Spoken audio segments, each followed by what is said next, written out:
to the Samtang sa laing mga balita, kanhi ako Bicol Party List Representative Saldico ni kantana kagahapon Straight to the og point. ni akusar ni Presidente Ferdinand Bongbong Marcos Jr. o kanhi Speaker Martin Romualdez nga maoy nagmando pag-insert sa 100 billion pesos nga balor sa proyekto sa 2025 National Budget.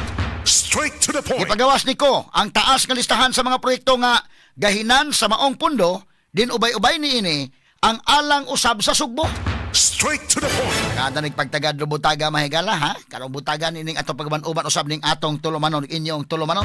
Straight to the point. Ang dakong pangutana anak ron kay mabahin man ni mga tao nya depende pod mahigala asa mo pabor. Kining aligasyon ni Saldico katuuhan ba o dili? Ikaduha, kana iyang aligasyon doon na ba mga higalay substantial evidence niya mo suporta. Sunod tan-aon mga kagalaan kung masubstantiate ba niya ni o kumusta man sa pagkakaroon ang available evidence kay kini part 1 pa man indikin. Napay part 2 ani. But so far karon ang pangutana ang tao mo tuo ba nga kini mga higalang corruption si Saldico ra ani kay sarmay giduot sa lower house, giduot sa Marcos, giduot sa Romualdez. Ang pangutanan dako isip under sang Romualdez nga Speaker of the House o ang presidente mahigala mo pirma sa budget, ang pangutana wa ba mga higala kini blessing gikan sa presidente? Straight to the point. Mutuo ka ba o dili nga si Saldico mahigala naghimo-himo lang iyang kaugalingon o mutuo ka nga kini ang iyang aligasyon do nagi-blessing dito sa presidente o sa speaker? Di man na kay lisod na lasaron mga sukitig paminaw. Straight to the point. Mahimo ka magbuot-buot anang 100 billion. Asakpan ka man yun ang 100 billion. Nga naman, very controversial ang 2025 budget. Kato nagsunod sa kong programa na hibaw mo, akong gidiscuss daan na kay controversial kaayo nga ang budget sa DPWH mas labaw pas DepEd. Simple, kayo mga higala nga kwan. Ang uban mapabungol-bungol, pabuta-buta lang gigapon. Straight to the point. Atong evaluate ning iyang video ha. Atong evaluate. Dili ta mo kalawat sa tibuok, ba't doon na mga higalay mga punto sa Saldico? Straight to the point. Controversial man na. Kato nagsunod sa akong programa, di ba, naghisgot ko? Nga ngano maning ang DepEd, lupig man hinos budget sa DPWH? Di ba dugay man na naprobahan ganit nga budget? Di ba gi-review man kunuhay ng Marcos? Di ba ingon man nga, gi-review gud nabasa gyud kuno Marcos day. O mo nang iyang gipirmahan kay nabasa gyud kuno niya. Ya ngano man nga kalusot man na. Straight to the point. I-review man ka, gibasa man ka. Sumuna nga mga tao, simple kayo. Kahibaw si Marcos aning tanan? Usara ka tao ang pasanginlan ani o syndicated ni nga kawat mahigala sa kwarta sa katawhan. Straight to the point. Simple ana. Nakabutaga tagantanig pagtagad sa pag-uban usab ning atong tulumanon inyong tulumanon. Straight to the point. Samtang sa laing bahin mga sukitig paminaw ang si DPWH Undersecretary Roberto Bernardo nilitok sa mga bag-ong pangan nga naglakip o mga senador. Nanapoy siya gilitok kanhi senador usa ka cabinet secretary nga giingong nakadawat og kickbacks gikan sa mga proyekto sa ahensya. Straight to the point. Kini naglakip nila ni kanhi Senador Grace Poe, Senador Mark Villar o Education Secretary Sani Angara nga pulos ng himakak usab sa maong akusasyon. Straight to the point. Kisi-kisi sa sila mahigala kay gimension sila mga kaigalaan, kisi-kisi po sa pamakak. Straight to the point. Samtang sa laing bahin Department of Environment and Natural Resources sa Region 7 nakakita og pipila ka mga kalapasan sa gidevelop nga hillside residential project nga Monte Rasas di Cebu sa Guadalupe. Straight to the point. Apil na niini ang pagpamutol o kapin sa 700 ka mga kahoy sa kabukiran. Gisyuhan na usab kini og stoppage order sa DENR. Straight to the point. Mana itong katingad-an may gala. Ibisigaron gitong taga DENR sa dog. Tinuod magaligi sa maning nagahatag og permiso ana. Og 700 ka mga kahoy ang gipamutol. My God. Hain man ang mga environmentalist sa Cebu. Nganong murag nahanaw man sila? Di ba bisag ganig akasya mga kagalaan nga naas kalsada? Nga putlon kay delikado makatumba og tao. Ang akong stand anak mahigala, iputlon gyud ang akasya. Putlon gyud kay mas mahal ang kinabuhi sa tao kaysa akasya. Putlon pero mananom ta og kahoy nya tong ipuli. Anang giputol bisag usa ka akasya nga putlon aron nga dili makatumpag og tao.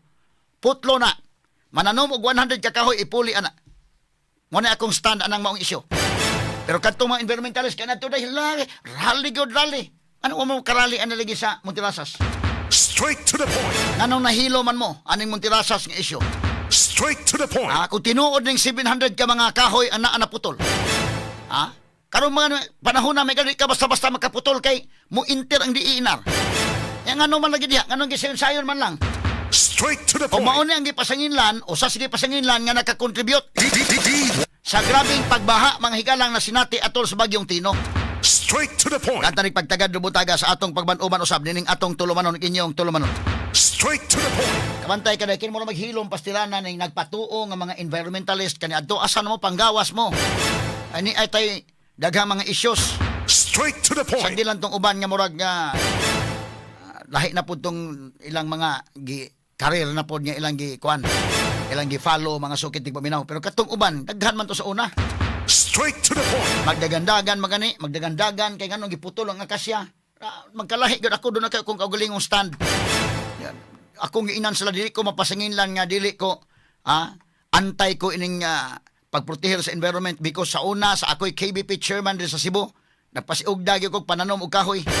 Nag-tree planting mi. Karon si Boyke mooy KBP mahigala nga president ron sa Sugbo. Mao gyapon among advocacy diri sa DYHP ug AFM mananom og kahoy. But dunay kahoy nga nakahatag og risgo sa tao, putlon. Dili ko mo kuan ana.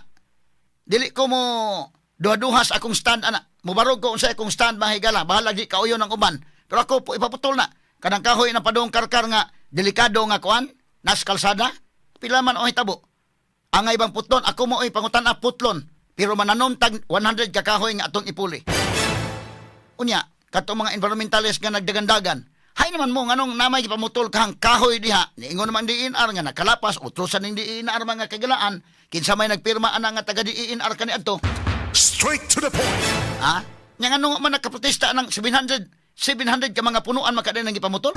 Straight to the point. Ato yung pagtagad lubutaga sa atong pagbanuman usab nining atong tulumanon inyong tulumanon. Straight to the point. Samtang gidaghanon sa nadiskubre nga ghost flood control project sa Department of Public Works and Highways kung DPWH ni saka pa. Daghana day ni mahigala mga flood control projects. Misaka nga to sa 472 gikan sa Luzon, Visayas ug Mindanao. Sagad sa mga proyekto na record dito sa Luzon. Statement gahapon ni Zaldico, ako Bicol Party List, Representative Zaldico. Unya, kini mga higala ngayang statement, mura-mura ning makahinumdum ko mahigala kay mingaw masagod niya, ako lang ning isulti daan samtang di pa ko nila patyon. Straight to the point. May nang ma-reveal ko na lang ning tanan.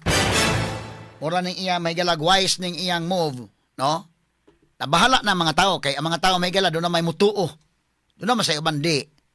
Lahi-lahi man. Pero at least nakasulti na siya.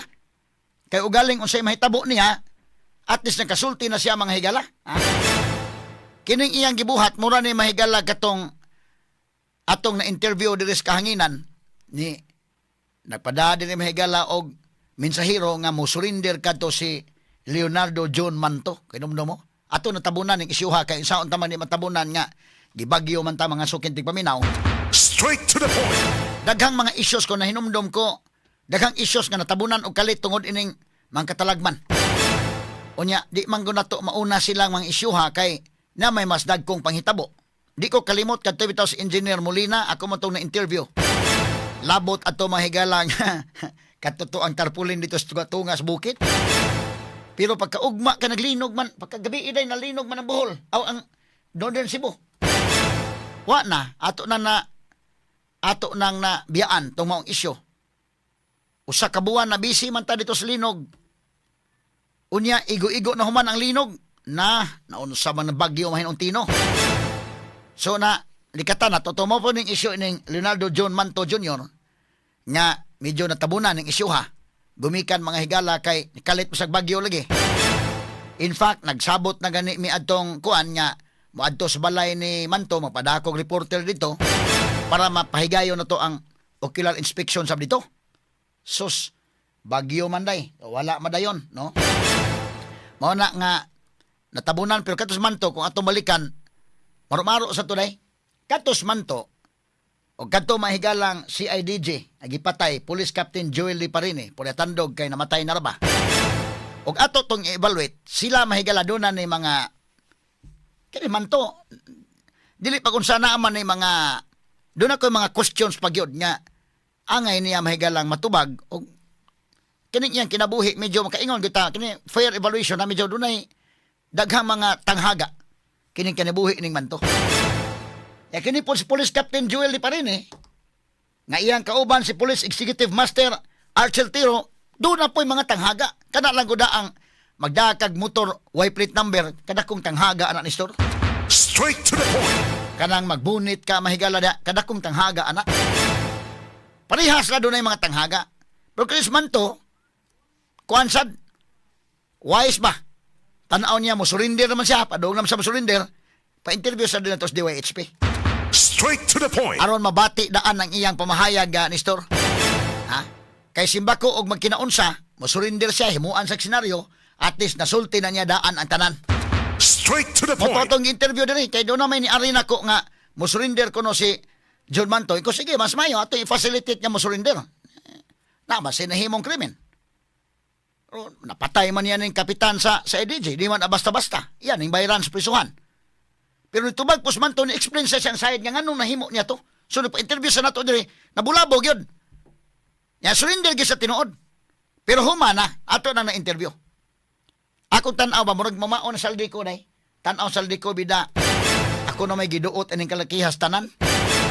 Be maghimo kog message. Naghimo kisag kini ang iyang video mahigala kay iyang tugon samtang di pa ko basin niya ila kong patyon may na makasulti na kung daan. Straight to the point. Aron ko no nga maisawalat ko no niya bago siya patayin. Ha? Para masulti na lang niya tanan. Mao ni mahigalay pamahayag ni Saldico. Now aton tagsaon ha. Kamo diha nakaibaw ko nga abtek sa mo diha, nag-viral man gyud ni mga kagalaan, nakabati na mo ining iyang pamahayag, ha? But ato ning i-discuss kay doon na tayo mga punto nga atong hatagag pagtagad, mga sukintig paminaw. Straight to the point. Kita kung tinuod tang mangita mahigala ining mga buaya. Kinsa ni nakahatag og kadaot sa tunasod. Klaro man na kaayo. Lisod man mga pabuta-buta, mababungol-bungol ning uban. Kanuhon na to na kining budget sa 2025. O bisan kining mga flood control projects. Kay kagahapon sa Megala, kinis Risa Hontiveros po, okay naman yung mga questions sa uban. Pero ang kang Risa kamantay kaday, ang katug yung 2016 to 2022 nga ghost projects, okay na Risa. Pero ilaho sa 2025. Straight to the point. Kaya mas dako o gasto ang 2022 to 2025. Murag niyang question mo nga, yung ghost projects ang 2016 to 20... Duterte yung tuyo. Ang ato tuyo ba kung kinsay mga kawatan din ha, during the Duterte administration or during the Marcos administration, mo'y ato iduot. Mo'y angay presuhon. Aron masulbad ng problema sa korupsyon. Selective man kayo. Mo ni kalisod mga sukintig paminaw. Walay krusada nga anti-corruption yun. Kuntas politika. Bantay ka, balik-balik ka sa mahigala nga. Ang 2016 to 2022, 2016 to 2022, maura iyang gusto. Ilaho sa 2025. Straight to the point. Ina 2016 to 2025. Ano apag pamahayag? Ano apag question? Straight to the point. O, mo na yung nakalisod, mo na ang mga tao magbantay tayo ng mga kalaki ron. So, ang atong problema ron, ang pag-connect sa mga dots, na naman na naplastada naman na tanan. Ang ato na lang ang pag-connect ba? Kining bastos nga budget, kining 2025, pinakabastos nga budget. Even before ni nigawas ning maong mga issues, daan na nato ning gidiscuss. Nga nganong naunsa man ning hitabua nga ang budget sa DPWH dako man kaysa budget mahigala sa DepEd. Straight to the point. Kurap man kada ay kini nga ahinsya kining Department of Public Works and Highways, mga kawatan, kurakot, mga buaya. Ano sila may tagaan og dakong budget? Nalupig pa man lang DepEd. Puryaga ba ha? With due respect sa mga trabahantes DPWH, nahibaw kung doon ay mga tarong din ha. Pero kining uban, daghan pa ni mga buaya diha. Mabita nang wa na nila ipasulot ang uniform sa DPWH, kaya nahibaw sila mahigala nga mabuli sila sa mga tao. Suko ang mga tao. Gahapon lang bitaw day, si Villa tubag Villa mo gyud mukoy pamukoy ka. Sus Ginoo ko. Unsa nahitabo ini mga flood control project Sugbo? Straight to the point. So ang ato ang pag-connect. Kato bitas gutisa unta, hay naman gutisa ron. Murag gihimo man latanan mahigala nga di na maka balik. Limang kagtibok puwersas gobyerno may gamiton against nimo, lisod kay di ka basta-basta na napita. Karon kurat ang mga tao. Ay nigawas ni Saldico mahigala ni ingon sa ako may gihimong poster boy ani. Murag niabot ang punto ba nga Saldico mo ni gipasangin lang tanan. Tingali doon sa script nga gi-follow dai wa na masunod ning mga script. Sakit na in the part mahigalang Saldico sad. Straight to the point. Medyo sakit sa ang kabahin. Siya may gidatugan tanan. O niya ato paminawon ang iyang pamahayag ha. Ato lang putol-putulon total kamo nakakuha naman mo. Nakakita naman mo ani. Para ato ma-discuss ang mga punto. Okay, sige names. Ato play names. Okay. Ang nag-deliver papunta sa bahay nila Pangulong Bongbong Marcos at Speaker Martin Romualdez mag-insert or magpasok ng 100 billion worth of projects sa BICAM. Sana po ay hindi nila ako mapatay bago ko mailabas ang lahat. Ginawa ko lang ang utos sa akin, pero ngayon, handa na akong harapin ang lahat. Ginagamit ng administrasyon ang buong resources ng bansa para tumahimik ako. That he will shoot me if I will talk. Gagamitin ako bilang panakipbutas sa kanilang kampanya laban sa korupsyon. Hindi na ako mananahimik, ilalabas ko ang lahat ng katotohanan. May resibo, may ebidensya, at may pangalan. Sige. Mone. Para sa bawat Pilipino, alam ko na buo ang galit ninyo sa akin ngayon. Nauunawaan ko rin kung bakit. Lalo na at malaki ang halagang nakataya. Pero bago kayo humusga, hayaan ninyong ipaliwanag ko ang buong katotohanan. Matagal akong hindi nagsalita dahil may direktang utos sa akin. Huwag nang bumalik ng Pilipinas at manahimik na lamang. Okay, freeze. Umalis ako. Freeze ha. Kini nga statement mahigala. Kinalang tanaw ni. Dunay sugo niya nga ay nagbalik sa Pilipinas. Ha? Magpakahilom ka na lang. So, kining puntuha mga sukit tigpaminaw sa muto o mo ani or dili? Straight to the point. Ha? Kaya ingon sa kibaw mo ko, nasuko mo na ko. Labi na ang involved nga kwarta nga dako gyud. Pero ayaw sa ko yung husgahi. Paminawa ko. Willing mga tao maminaw because ang mga tao nagtuo nga dili lang mga higala si Saldico mo ikawatan diha. Nangawat ni Saldico mga higala pero ang iyang pamahayag ato paminawon because kini nga klase sa kawat mahigala dili ni makawat og usa ka tawo ra. Syndicated ni ha. Straight to the point. Parihara na bag flood control project ba? Kana kung kontraktor, prangkang pagkaistorya, dili na mahimo sa kontraktor nga saram oy nangawat oy. In fact, kanang kontraktor may galing imong pit-on na. Bisa ka na sa QM mga kaigalaan. Og imo na ang pit-on si QM. Og imo yung ipito na, may mutugan man na nga dili baya ako rin nakakwarta ini. Straight to the point. Ha? Malagmit gani nga kada sa QM, biktima na sana. Pressure man ko na may mga yung daghang bahin. Ako go'y namuhunan ani. Sadaan po na sa QM. Ano mga substandard nga mga projects. Pero og imong pit-on na, may sa QM. Ako'y namuhunan ani. Muginansa sa ko ako kay namuhunan ko. Nayo gid daghan ang away mga puhunan mo pa mas dako ginansya. Kanang project mahigala syndicated na. Ha? Di mahimo kanang kontraktor pasingin lang mo kontraktor okay. Pero kanang kontraktor mahigala, imagine ka, flood control project. Remember na ba ay engineer nga mo inspect ana? Kanang phase 1, phase 2 kumusta na diha? I-inspect ba yan na? Inigpirma na mahigala sa nag-inspect nga okay ra, isubmit man na mahigala ang mga reports. Di man na makabiling na may progress billing. Di man na makakubra dahil kung dili pa ka makadeliver sa paghatag progress billing. O dili mo pirma ng engineer nga mo nag-check nito. Okay, phase 1, progress billing ta. E primero kung ka ng project, ang unang mo gawas na mobilization funds. Mo na unang mo gawas. Inigawas ang mobilization funds daghan kay mga dokumento anak nga imong i-comply. ug lisod-lisuron ka gyud pag-comply ana. Medyo problema ka gyud. Mabito to mga diskaya kagahapon inday kay nga isla nga maibawan man namo kung nakabayad nami na okay na. Di na makalisod-lisuron. Kisa may mga nag-experience sa mga tungan kag opisina sa gobyerno. Dili tanan ha. Nakay adtuon may gila daghang pasumangil. Oy, pabalikon ka ni kuan ugma. Matingal lang ka kadugayan. Dik adto nimo mingon di pa ni makuan kay mo pirmahan pa ni kuan. Mo pirma pa si boss ani. Ni adto nimo. Ala wa ra ba di si kuan ri? Manlangan kag maayo. Pero mangutana ka day unsa may maayo nga madali.